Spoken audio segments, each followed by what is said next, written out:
অনেক লাঠি দিয়েও ওরে মারা হয়। আমার হাজবেন্ডের সাথে যখন ওর সাথে আমার লাস্ট কথা হয় 4টার সময়, 4টা প্লাস মাইনাস হবে।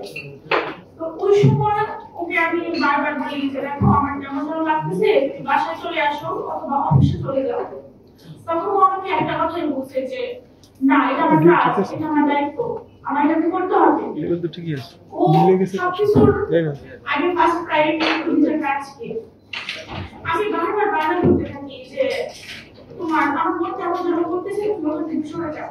ও আমাকে রাজনীতিও ভালো করতেছে যে দেখো এটা তুমি যদি এভাবে কথা বলো তাহলে কিন্তু আমি ওর কমিট করবো না। ও আজকে 9 মাস হয়ে গেল, 9 মাস পার হয়ে গেছে। ওর একটা আসামি কোনো কিছু হলো না।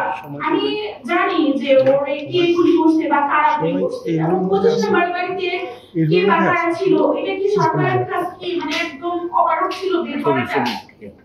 আমি যখন আন্তর্জাতিক ট্রাইব্যুনালে এটার জন্য একটা অভিযোগ দিই তখন আমি জানতে পারি যে 25 নম্বর গাড়িতে কে ছিল বা কারা ছিল, কিন্তু এখনো পর্যন্ত তাকে কোনো গ্রেফতার করা হয় নাই।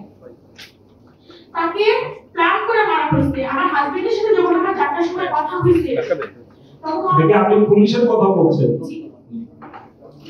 জি, ও আমাকে বলতেছে যে দেখো আমি মাত্র খাবার খেলাম এবং সে পুলিশের সাথে ও কোকো খাইছে একসাথে।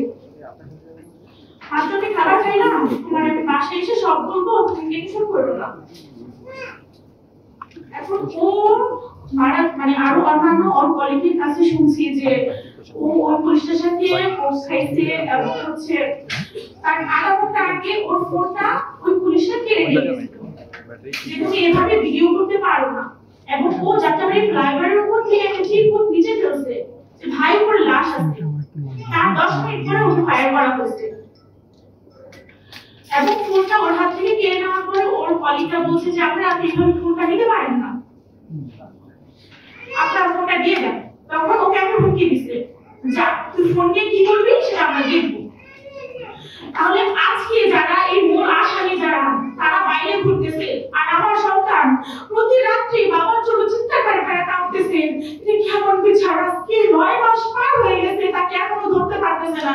সে তার সন্তানকে বিছানায় আরামে ঘুমাইতেছে আর আমার সন্তান বাবা বাবা বলে চিৎকার করে করে কান্না করতেছে। আমি এই হত্যার বিচার চাই, খুব দ্রুত যেন